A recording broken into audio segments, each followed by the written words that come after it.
Hello everybody, welcome to our channel Takmeel classes. हम इस classes के अंदर ऐसे टॉपिक पे डिस्कस करेंगे जो जनरल कंपटीशन को लेकर प्रिपरेशन कर रहे हैं। एसएससी हो गया, रेलवे हो गया, ऐसे स्टूडेंट जिनको रेलवे की तैयारी करनी है, एसएससी की तैयारी करनी है, हम उनके लिए क्लासेस में डिस्कस करने वाले हैं कि कौन कौन से टॉपिक मैथ से रिलेटेड आते हैं, किन किन टॉपिक को पढ़ना है, क्या क्या टॉपिक है इसके अंदर, उन सब टॉपिक के बारे में हम लोग आज डिस्कस करने वाले हैं। फिर उसके बाद एक एक टॉपिक को हम लोग डिटेल में पढ़ेंगे, है ना। तो आपको हम आज बताते हैं कौन कौन सा टॉपिक इंपॉर्टेंट टॉपिक है जिसको हम लोग को पढ़ना है ना। तो सबसे पहले आता है कि मैथ की अगर हम बात करें, है ना, वो जनरल मैथमेटिक्स होते हैं, 10 तक के होते हैं मैथमेटिक्स, लेकिन उन टॉपिकों को इतने डिटेल में पूछे जाते हैं, इतने डिटेल क्वेश्चन लिए जाते हैं कि उनको एक एक टॉपिक को डिटेल में पढ़ना होता है ना। तो हम स्टार्ट करते हैं। सबसे पहला टॉपिक जो पढ़ना है वो है सांख्यिकी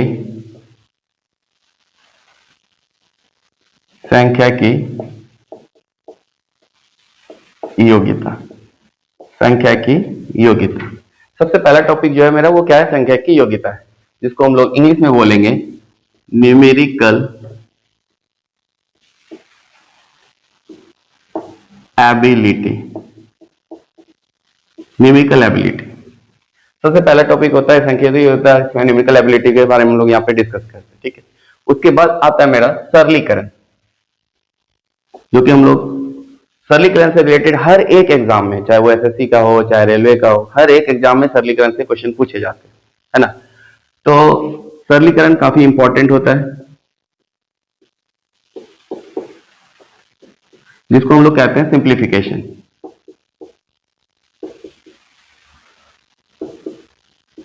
जिसको हम लोग क्या कहते हैं इंग्लिश में, सिंप्लीफिकेशन। अगर सिंप्लीफिकेशन नहीं आता है तो फिर आपका 1 से 2 क्वेश्चन मिस हो सकता है आपके एग्जाम में। तो सिंप्लीफिकेशन से काफी इंपॉर्टेंट सवाल रहते हैं जिसको हर एक एग्जाम में पूछा जाता है, ठीक है। इसके बाद तीसरे नंबर पे आता है भिन्न। भिन्न से रिलेटेड, जिसको हम लोग इंग्लिश में बोलते हैं फ्रैक्शन। फ्रैक्शन से भी काफी इंपॉर्टेंट से सवाल आते हैं, एसएससी हो चाहे रेलवे हो, है ना। उसके बाद आता है दशमलव भिन्न।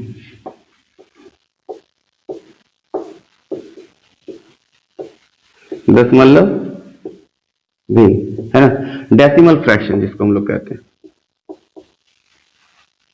Decimal fraction. डेसिमल फ्रैक्शन भी क्वेश्चन आते हैं इसके अंदर, है ना। तो हम उन सारे टॉपिकों के बारे में आज यहाँ पे डिस्कस करेंगे, जिन टॉपिक से जितने भी जनरल कंपटीशन के एग्जाम है इनसे क्वेश्चन पूछे जाते हैं।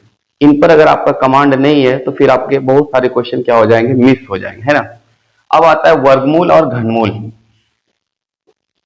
वर्गमूल और घनमूल, है ना। वर्गमूल और घनमूल से भी बहुत सारे क्वेश्चन आते हैं, जिसको हम लोग बोलते हैं स्क्वायर रूट, है ना। Square root and square root से भी बहुत सारे क्वेश्चन आते हैं, एंड क्यूब रूट उसको, हाँ, क्यूब रूट। वर्गमूल और घनमूल, स्क्वायर रूट और क्यूब रूट से भी क्वेश्चन आते हैं। अब आता है घातांक एवं करनी से। हाँ, 6 नंबर में जो होगा वो क्या होगा, घातांक और करनी। ओके, घातांक और करनी से भी काफी सवाल आता है ना, जिसको हम लोग बोलते हैं इंडेक्सेस और सर्ट्स, है ना। इंडेक्सेस और सर्ट्स एंड सर्ट्स। तो ये पूरा वीडियो काफी इंपॉर्टेंट होने वाला है, क्योंकि हम लोग जब एग्जाम की प्रिपरेशन करते हैं तो टॉपिक के बारे में हमको पता नहीं होता है, इन टॉपिक से क्वेश्चन आएंगे, है ना। फिर जब क्वेश्चन को अटेम्प्ट करने की बारी आती है तो फिर वहां पे मिस हो जाता है थोड़ा सा, है ना। क्योंकि हम लोग जब भी एग्जाम देने के लिए जाते हैं वहां पे, क्योंकि टॉपिक का जो भी क्वेश्चन है अगर आप उसका प्रिपरेशन नहीं करते टॉपिक वाइज तो फिर वहां पे क्वेश्चन मिस होना निश्चित है ना। अब आता है लघुत्तम समापवर्तक, है ना। लघुत्तम एवं समापवर्तक, हाँ, लघुत्तम एवं समापवर्तक, एलसीएम एंड एचसीएफ। एलसीएम और एचसीएफ से भी क्वेश्चन आते हैं, होते तो यू बहुत इजी क्वेश्चन इससे, लेकिन प्रैक्टिस के नहीं होने के कारण भी ऐसे सब क्वेश्चन क्या हो जाते हैं, मिस कर जाते हैं एग्जाम में, है ना।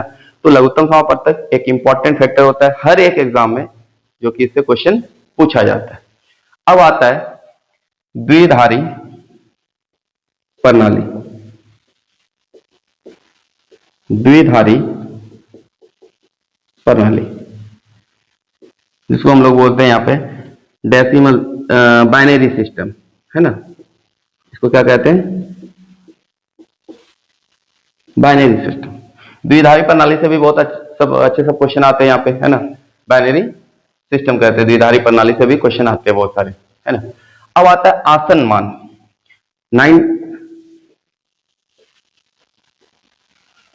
आसन मान, अप्रोक्सीमेट वैल्यू,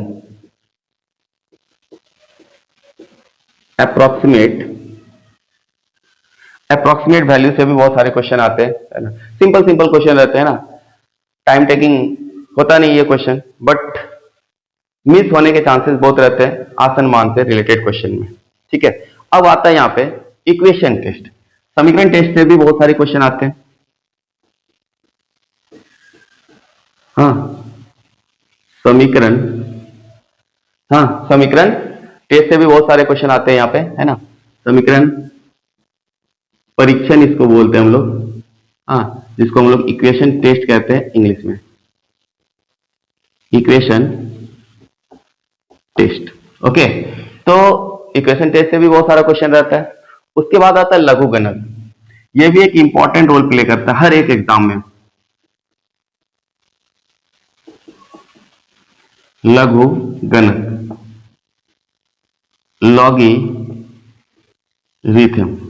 लॉगरिथम, इससे भी क्वेश्चन रहता है और काफी इजी रहता है, काफी इजी। आपको बस यहाँ पे वैल्यू को पुट करना है और ऐड और सब्ट्रैक्ट करके इसको सॉल्व कर लेना होता है ना। काफी इंपॉर्टेंट रहता है। संख्याओं पे आधारित प्रश्न रहता है, संख्याओं पर आधारित भी प्रश्न होता है इसमें, है ना। नंबर बेस्ड क्वेश्चन रहता है बहुत सारा, है ना। तो संख्याओं पे आधारित भी बहुत सारे क्वेश्चन रहते हैं। अब इसके बाद आता है संख्या पद्धति, ये सबसे ज्यादा इंपॉर्टेंट टॉपिक होता है ना। संख्या पद्धति, संख्या पद्धति, नंबर सिस्टम से भी अच्छा सा क्वेश्चन आता है किसी भी एग्जाम में, संख्या पद्धति, नंबर सिस्टम, है ना। अब इसके बाद आता है अनुपात और समानुपात। इससे हर एक एग्जाम में, चाहे वो एसएससी हो चाहे रेलवे हो, एक क्वेश्चन फिक्स है ना, अनुपात और समानुपात। अनुपात व समानुपात, तो यहां पे हम एक एक टॉपिक का डिस्कस कर रहे हैं कि कितने सारे टॉपिक होते हैं इन एग्जामों में, जिनको हमको सबको पढ़ के जाना होता है। हर एक टॉपिक का नॉलेज होना चाहिए, है ना। अनुपात और समानुपात, रेशियो प्रोपोर्शन जिसको हम लोग इंग्लिश में कहते हैं ना, रेशियो एंड प्रोपोर्शन, है ना। इसी में मिक्सिंग से रिलेटेड क्वेश्चन रहता है, वाटर और मिल्क वाला, इसी से क्वेश्चन रहता है। अब आता है नेक्स्ट औसत, एवरेज। कोई ऐसा एग्जाम नहीं है एसएससी और रेलवे का जिसमें औसत से क्वेश्चन नहीं आता। आपको औसत से रिलेटेड जो भी क्वेश्चन है ना, उसका प्रैक्टिस होना चाहिए। अगर आप जा रहे हैं एग्जाम देने तो औसत से रिलेटेड अगर प्रैक्टिस नहीं है तो आपका क्वेश्चन मिस होना वो निश्चित है ना। अब आता है यहाँ पे आयु संबंधी। कौन ऐसा एग्जाम होगा जहां पे आयु संबंधी सवाल नहीं पूछा जाता होगा, है ना। आयु, कोई ऐसा गवर्नमेंट जॉब नहीं होगा जिसमें आयु संबंधी सवाल नहीं पूछा जाता होगा, अगर मैथ से बात होता हो, है ना। एज रिलेटेड प्रॉब्लम, है ना, एज रिलेटेड प्रॉब्लम। कोई ऐसा एग्जाम नहीं है, चाहे टीचर्स का हो, चाहे एसएससी हो, चाहे रेलवे हो, हर एग्जाम में आयु संबंधी क्वेश्चन पूछा जाता है ना। तो आयु संबंधी बहुत इंपॉर्टेंट है। अब आता है 17 नंबर, है ना। 17 नंबर में हम लोग पढ़ते हैं साझेदारी के बारे में। साझेदारी, जिसको हम लोग बोलते हैं पार्टनरशिप। पार्टनरशिप, एक एक टॉपिक को नोट कर लेना है ना। जिन टॉपिक को हमको पढ़ना है उन टॉपिक के बारे में आज हम डिस्कस कर रहे हैं, फिर नेक्स्ट क्लास में एक एक टॉपिक को हम लोग डिटेल में यहाँ पे पढ़ेंगे, है ना। तो आज एक एक टॉपिक को नोट कर लेना, कॉपी निकाल के। यही टॉपिक है जिनको हर एक टॉपिक से क्वेश्चन को प्रैक्टिस करके एग्जाम देने जाना है। अगर आप कोई भी टॉपिक को मिस कर रहे हो, इट मीन्स आप क्वेश्चन को मिस कर रहे हो अपने एग्जाम के अंदर, ठीक है। अब यहाँ पे आता है ऐकिक नियम।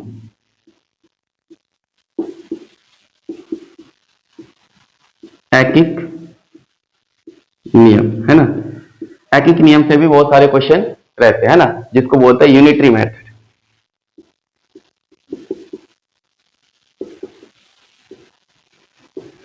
यूनिटरी मेथड से भी एक क्वेश्चन फिक्स है कि वो रहना ही रहना है। अब जो सबसे इंपॉर्टेंट टॉपिक है, सबसे इंपॉर्टेंट जो बोले इस पूरे मैथ के जर्नी में, वो है टाइम और वर्क, समय और कार्य। सबसे इंपॉर्टेंट समय व कार्य, time and work. Time and work से सबसे ज्यादा क्या है क्वेश्चन, या यू का फिक्स है कि क्वेश्चन रहेगा ही रहेगा। अब इससे ही थोड़ा रिलेटेड आता है नल व हॉज, है ना। नल व हॉज का क्वेश्चन इससे ही रिलेटेड होता है ना। पाइप और किस्टन बोलते हैं इसको, पाइप एंड किस्टन। इससे ही मतलब समय और कार्य पे जिसका कमांड हो गया, तो वो समय नल व हॉज का प्रॉब्लम उनसे छूट नहीं सकता। इसके बाद आता है समय और दूरी, है ना। समय और दूरी, ये भी काफी इंपॉर्टेंट क्वेश्चन होता है यहां से। समय व दूरी एक एक करके नोट करना है, कॉपी निकाल के, है ना। हर एक टॉपिक को हम लोग डिटेल में पढ़ने वाले हैं। समय व दूरी, time and distance. Time and distance, time and distance, ये भी काफी इंपॉर्टेंट टॉपिक है। और इसके बाद आता है इसी से रिलेटेड ट्रेंड, जिसको हम लोग बोलते हैं रेट। तो इसको नोट कर लेना है, जितना भी यहाँ पे हमने टॉपिक को डिस्कस किया है। अभी और सारे टॉपिक है ना। तो सबसे पहले वीडियो को पॉज करके इसको नोट कर लेना है, जितने यहाँ पे टॉपिक है, फिर हम लोग यहाँ पे डिटेल में पढ़ेंगे, है ना। हर एक टॉपिक से एक एक क्वेश्चन होने वाला है आपके एग्जाम में। अगर आप एक टॉपिक को छोड़ रहे हैं, इट मीन्स आप एक क्वेश्चन को मिस कर रहे हैं अपने एग्जाम में। ओके, तो सबसे पहले इसको नोट करें, उसका फिर हम आगे यहाँ पे डिस्कस कर रहे हैं नेक्स्ट का, है ना। तो यहाँ पे नेक्स्ट क्या है, नाव एवं धारा, है ना, रिवर बोट प्रॉब्लम। ये भी काफी इंपॉर्टेंट है, यहां से भी सवाल रहता है। थोड़ा सा कॉन्सेप्ट की कमी की वजह से मेरा क्वेश्चन क्या होता है, वो छूट जाता है ना। नाव एवं धारा 23, नाव एवं धारा, हाँ, नाव एवं धारा, river boat problem, river boat problem. नाव एवं धारा से भी क्वेश्चन रहता है मेरा, है ना। उसके बाद आता है परसेंटेज। ये भी एक इंपॉर्टेंट रोल प्ले करता है, चाहे वो एसएससी हो चाहे रेलवे हो। प्रतिशत में आपका अगर कमांड नहीं है तो फिर बहुत सारे प्रॉब्लम से मिस हो सकते हैं। तो प्रतिशत एक इंपॉर्टेंट रोल प्ले करता है आपके एग्जाम में। प्रतिशत, जिसको हम लोग इंग्लिश में बोलते हैं परसेंटेज, ठीक है, परसेंटेज। तो प्रतिशत का भी नॉलेज होना चाहिए। अगर आप प्रतिशत पढ़ के नहीं जा रहे हो इट मीन एक या दो क्वेश्चन को मिस करने वाले, ठीक है। इसी पे अब आता है बात लाभ और हानि। ये भी एक इंपॉर्टेंट टॉपिक है, लाभ एवं हानि, ठीक है। Profit and loss, profit and loss, ये भी काफी इंपॉर्टेंट टॉपिक है, प्रॉफिट और लॉस। अब इसके बाद आता है बट्टा, जिसको हम लोग बोलते हैं डिस्काउंट। ओके, तो बट्टा के बारे में भी जानना होता है, बट्टा से भी क्वेश्चन आता है, जिसको हम लोग क्या बोलते हैं, डिस्काउंट बोलते हैं। डिस्काउंट का भी नॉलेज होना चाहिए, है ना। इसके बाद आता है stock and share, stock and, हाँ, स्टॉक और शेयर, स्टॉक से भी रिलेटेड क्वेश्चन आता है, तो स्टॉक एंड शेयर का भी नॉलेज होना चाहिए, है ना। स्टॉक और शेयर का भी नॉलेज होना चाहिए। पर कॉम्पेटिवली अगर यहाँ पे हम बोले, यहाँ से अगर डिस्कस करें, समय व कार्य, नल व हौज, समय व दूरी, है ना, ट्रेन, है ना, और आयु संबंधी, औसत, अनुपात, समानुपात और 9% लाभवान, इनके कंपेयर में इधर का क्वेश्चन थोड़ा कम रहता है ना, इधर का क्वेश्चन थोड़ा कम रहता है, बट आपको पढ़ के जाना है। अब आता है फिर साधारण ब्याज। ये कौन सा एग्जाम होगा जहां पे साधारण ब्याज का क्वेश्चन नहीं आता होगा? साधारण ब्याज, इसको हम लोग बोलेंगे simple interest, simple interest. Simple interest से भी बहुत सारे क्वेश्चन रहते हैं, है ना। जब साधारण ब्याज पढ़ते हैं तो इससे अपडेटेड जो होता है, आगे का स्टेप जो होता है, वो चक्रवृद्धि ब्याज होता है। तो हम लोग चक्रवृद्धि ब्याज को भी देखेंगे, चक्रवृद्धि ब्याज, जिसको हम लोग बोलेंगे कंपाउंड, कंपाउंड इंटरेस्ट, ठीक है। कंपाउंड इंटरेस्ट से भी हर एग्जाम में एक क्वेश्चन रहता है। ये क्वेश्चन सिर्फ और सिर्फ प्रैक्टिस बेस्ड होता है, अगर आपका प्रैक्टिस नहीं है तो आपका ये क्वेश्चन मिस होगा, प्रैक्टिस बेस्ड, ठीक है।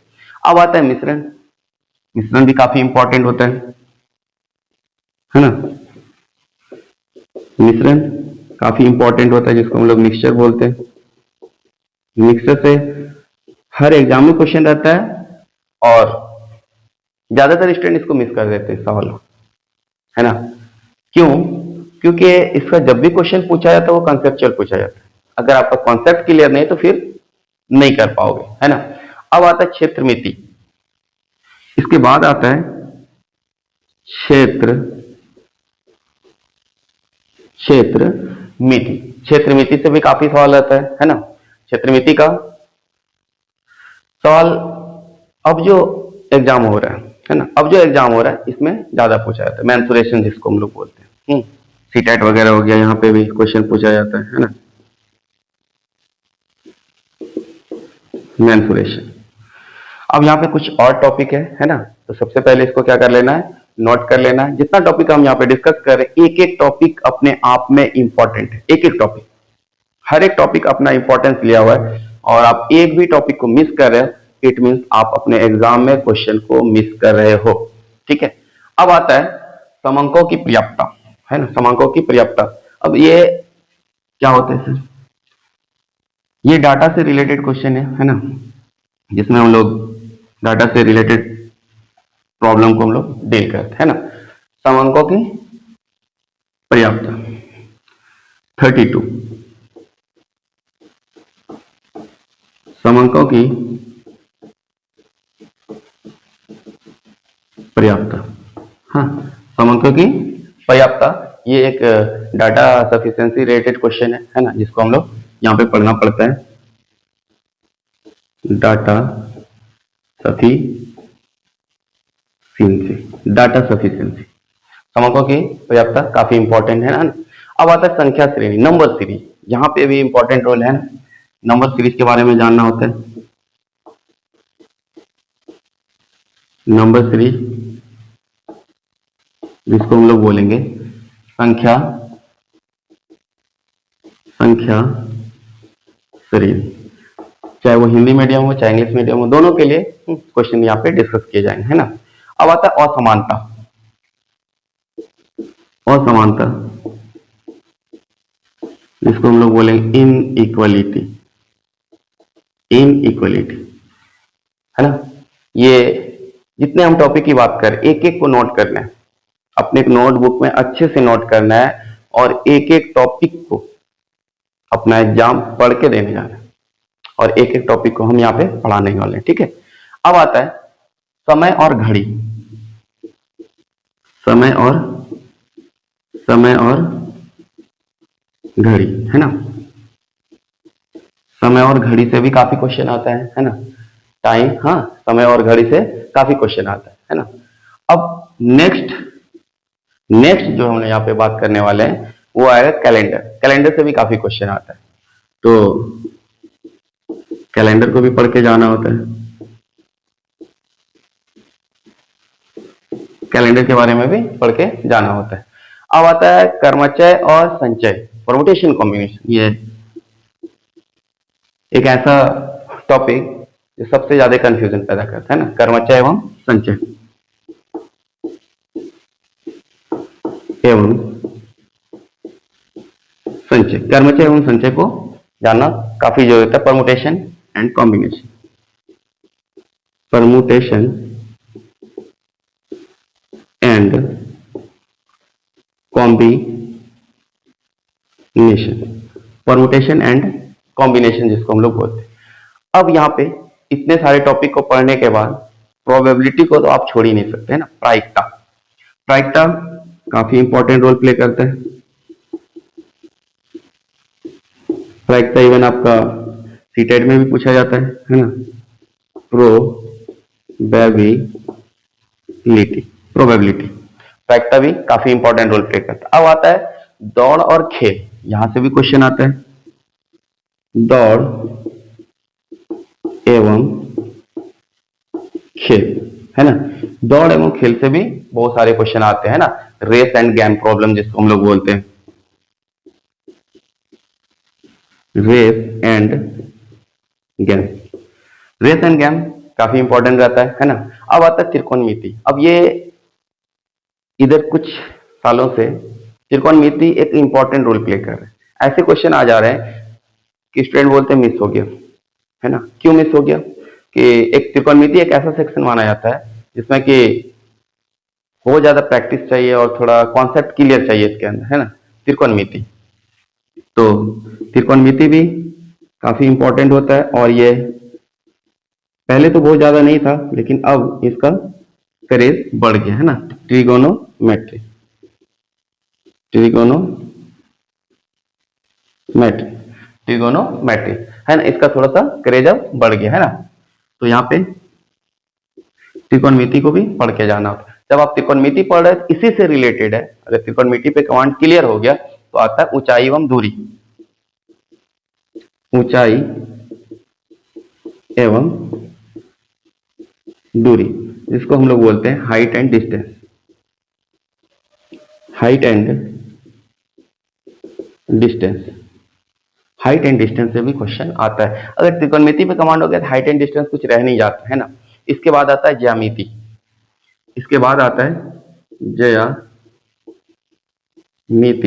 जिसको हम लोग इंग्लिश में बोलते हैं जियोमेट्री, है ना। ज्योमेट्री से भी बहुत सारे क्वेश्चन रहते हैं। अब यहाँ पे कुछ और क्वेश्चन जो किसी किसी एग्जाम में ये पूछा जाता है बट सभी एग्जाम में नहीं पूछे, जैसे रेलवे में ये क्वेश्चन ज्यादातर नहीं रहता है ना। 43 तालिका, जिसको हम लोग टेबल बोलेंगे, ठीक है। और कुछ एग्जाम में रहते हैं पाई चार्ट से, है ना, पाई चार्ट से।